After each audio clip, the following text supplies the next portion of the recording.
Many thanks for joining us on News Now on TV360.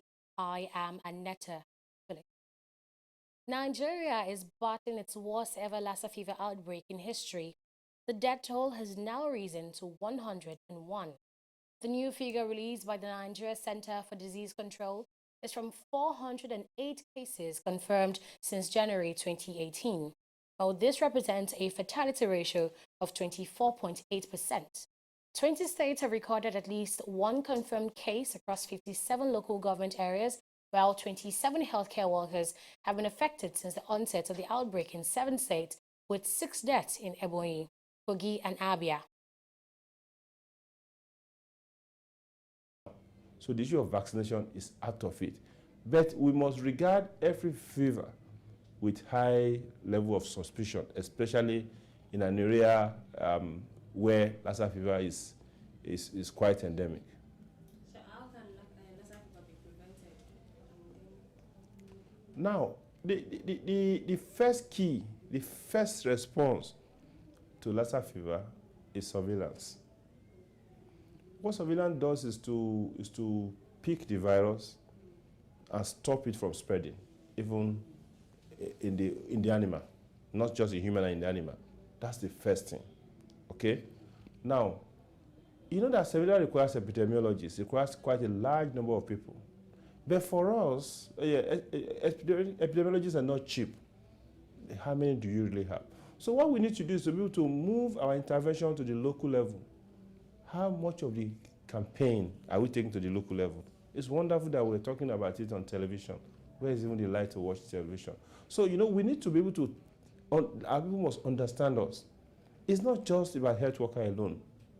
It's about the agricultural extension workers. It's about the social workers. It's about the leaders in the community. They must understand clearly that as far as you're concerned, protect your food from contact with rats. Don't eat rats as delicacies, okay? Now, observe basic hygiene, okay? You clean your hand, you wash your hand, you know, and then if you have any suspicious illness, report. This is the number of the doctor or the basic medical center that you can, health center that you can go to in your community. Because those kind of delay tends to smolder and allow the virus to move, you know, and spread before you know it.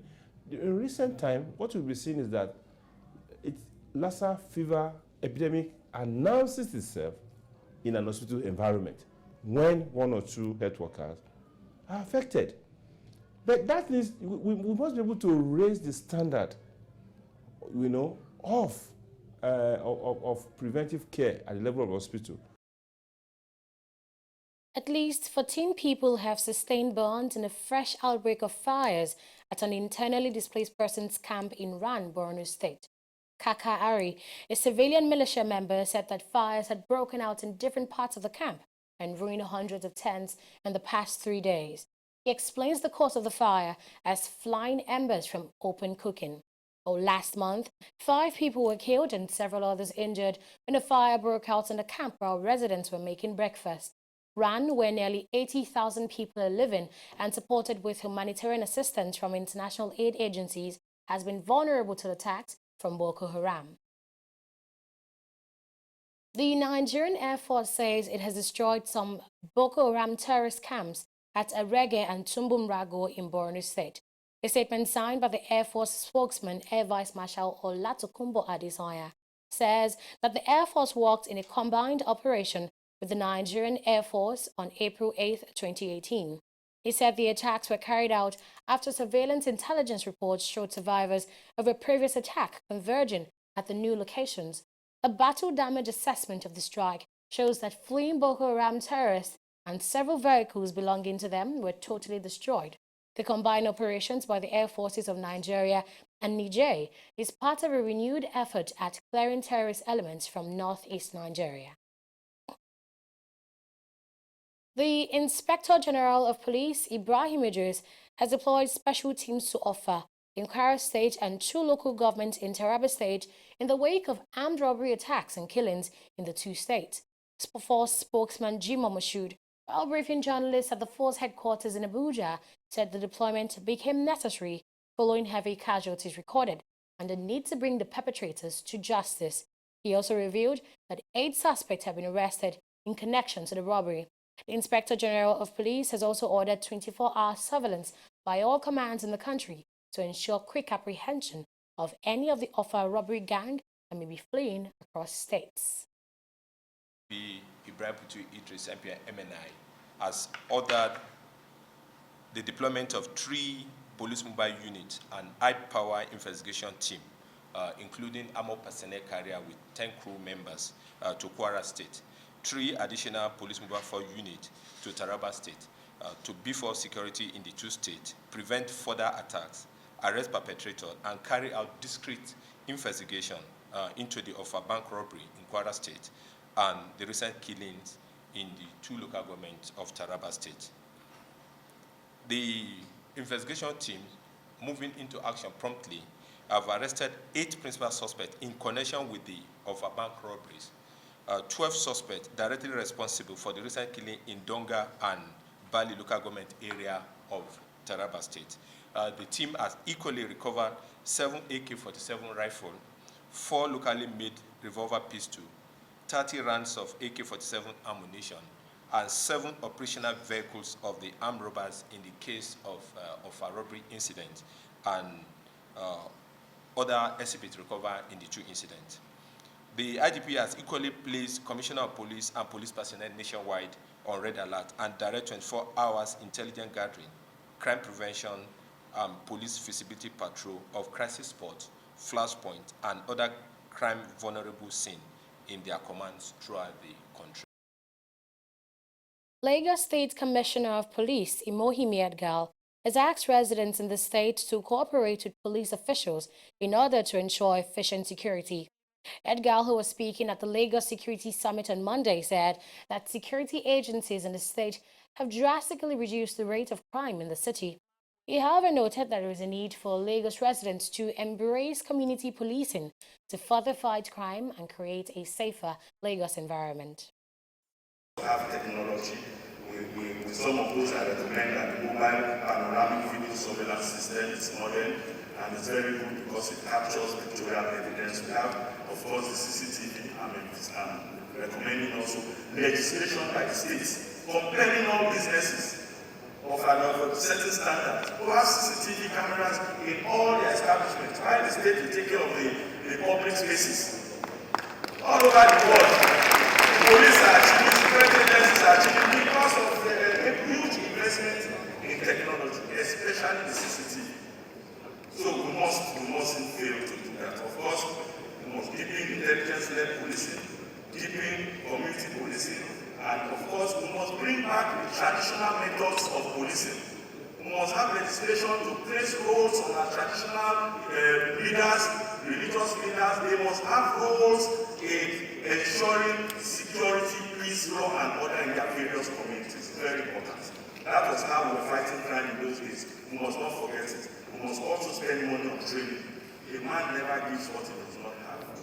You must make sure you train your security agents. Very important. Invest money in training so that you build their capacity, so that their service delivery improves.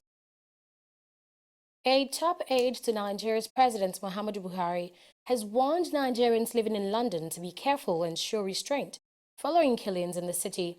Abike Dabiri Erewa said the killing of black people, especially those of Nigerian origin in London, was worrisome and disturbing. A statement from her office said a total of 50 black young are reported to have been stabbed or gunned down in London since January 2018. The Chief of Army Staff, Lieutenant General Buratai, has charged the various commands of the Nigerian Army to sustain the daily successes it is recording. The Army Chief stated this in a speech at the ongoing Chief of Army Staff Conference in Abuja. Buratai further called on troops to desist from conspiring with politicians ahead of the 2019 general elections. I have directed for a special standing court-martial to be set up in preparation for the coming 2019 elections. I must warn that any Nigerian Army personnel found hobnobbing with politicians or being partisan will be investigated and sent to the Special Standing Court Martial. I must state clearly that any officer or soldier who wishes to be sympathetic to a political, religious, or ethnic group should voluntarily retire from the Nigerian Army. Furthermore, all are reminded on the ban on any form of worship outside the barracks, except those permitted by me for other social functions. Therefore, officers and soldiers must restrain themselves from any act of political, religious, or ethnic patronization, as this will attract severe consequences. The fate of the 38 officers who were compulsorily retired is still fresh in our memories. President Muhammadu Buhari has written to the Nigerian Senate seeking the appointment of 26 persons into 3 federal agencies. In his letter, which was read on the floor of the National Assembly on Tuesday, Buhari requested the appointment of 2 people into the National Population Commission. He also recommended 2 non-legal practitioners, Abba Ali and Mohammed Saga, as members of the Federal Judicial Service Commission. Buhari also requested that the legislature confirms the appointment of Festus Okoye as National Commissioner of the Independent National Electoral Commission. Members of Nigeria's ruling All Progressives Congress have reacted to President Muhammadu Buhari's decision to run for a 2nd term in office. The president had made the declaration during the party's National Executive Council meeting on Monday. He is expected to pick the party's ticket for next year's polls, and in their reaction after the meeting, Plateau State Governor Simon Lalong and the APC National Secretary Balaji Abdullahi said the party is pleased with Buhari's decision.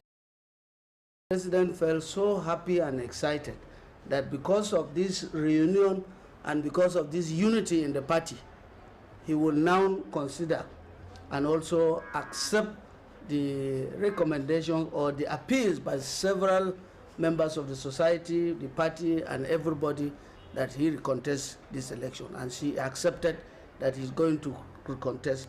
He's going to contest again as the president for the position of the President of the Federal Republic of Nigeria. So as far as APC is concerned, the storm that everyone was expecting will happen did not happen. The collapse that people were expecting will happen from start from this next meeting today did not happen. So we are leaving the next meeting today reunited as a strong family of progressive politics in Nigeria. And like Governor Lalong has said, we are also happy, and you could see that our countenance has changed. We are happy that His Excellency Mr. President has granted our request and he has announced his wish to recontest in 2019. The federal government says it will not be intimidated by any persons or groups to stop revealing the names of those who allegedly looted the nation's treasury. Minister of Information Lai Mohammed said this in Kwara State during a condolence visit to the state government over the recent bank robbery in Offa. He told reporters in the state on Sunday that the government would release another batch of alleged looters lists soon and was not bothered by any litigation threats whatsoever.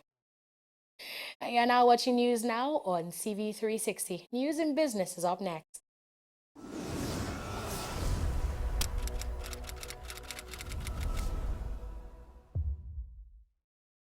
Corruption not in my country. What you want to buy? Potato. Small baskets. I want plantain. But why your plantain can't hard like this? Madam, now the outside hard. Inside there, it is very soft. Madam, wallahi make her no buy them. Make her show you something. What? What's in this one? Madam, this one now the chemical what they put on for the plantain make her ripe up. So you dey put chemical for plantain where people go chop? No water, no be chemical. Madam, Water. You know say Pela I don't talk and say water and not be enemy. Drink come. Where you collect that water, drink am. I just stop finish. See my belly. It don't big. I just stop drink water finish. Wait, you drink come now. And they sell them plantain, I go come put them for chemical because I want to make a ripe go. That's why I talk now corruption. Corruption. Not be for this kaswa, come not be for this country. Now me take them. Corruption not in my country. Stop corruption now.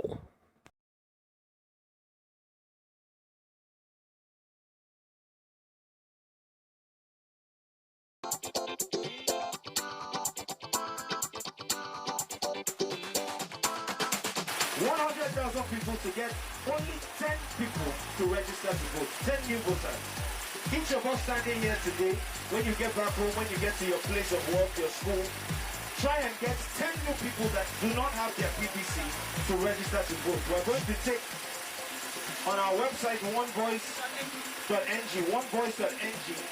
Please go there, give us the information. If you get 10 people to vote, then you're amongst us.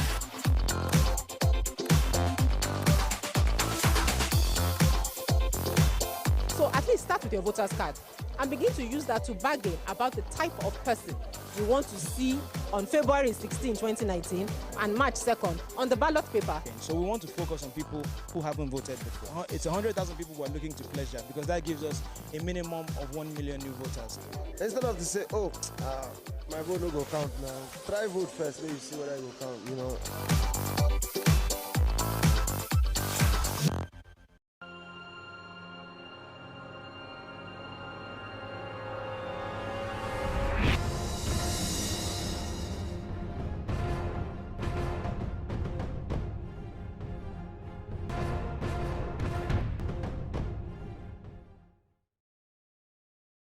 Minister of Finance Kemi Adeosun on Tuesday denied media reports that she refused to approve the payment of $16.9 million fees to 2 lawyers for the recovery of a Abacha loot worth $321 million. While it was earlier reported that the minister blocked payment of the $16.9 million to the 2 lawyers of the Attorney General of the Federation, Abubakar Malami. The lawyers had helped in negotiations for the repatriation of the looted funds by the former head of state. In a statement signed by Special Advisor on Media and Communications to Minister of Finance Oluyinka Akintunde, Mrs. Adeosun said there was no iota of truth in the media reports. The Nigerian National Petroleum Corporation made a trading profit of 250 billion naira in 2016.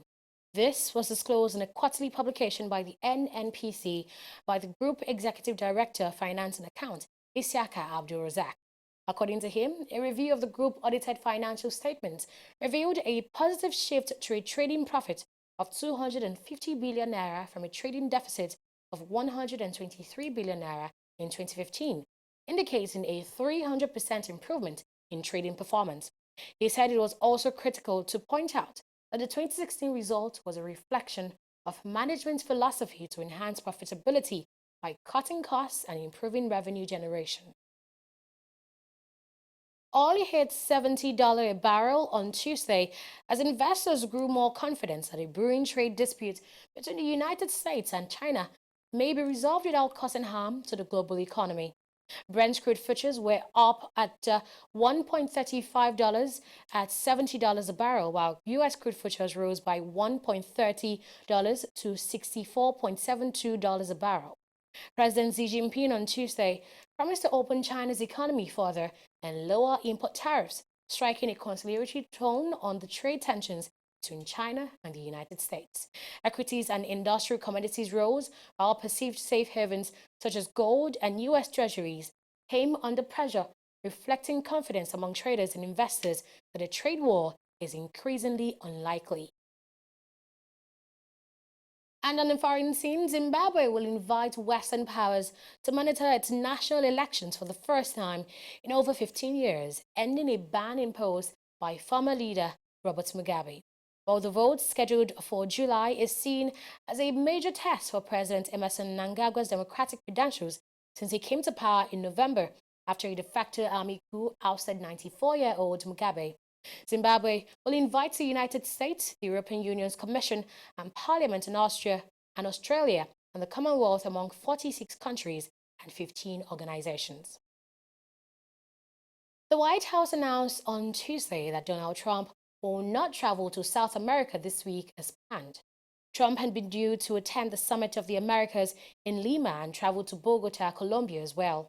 Vice President Mike Pence will make the trip in his stead, and it would have been Trump's first visit to Latin America as president.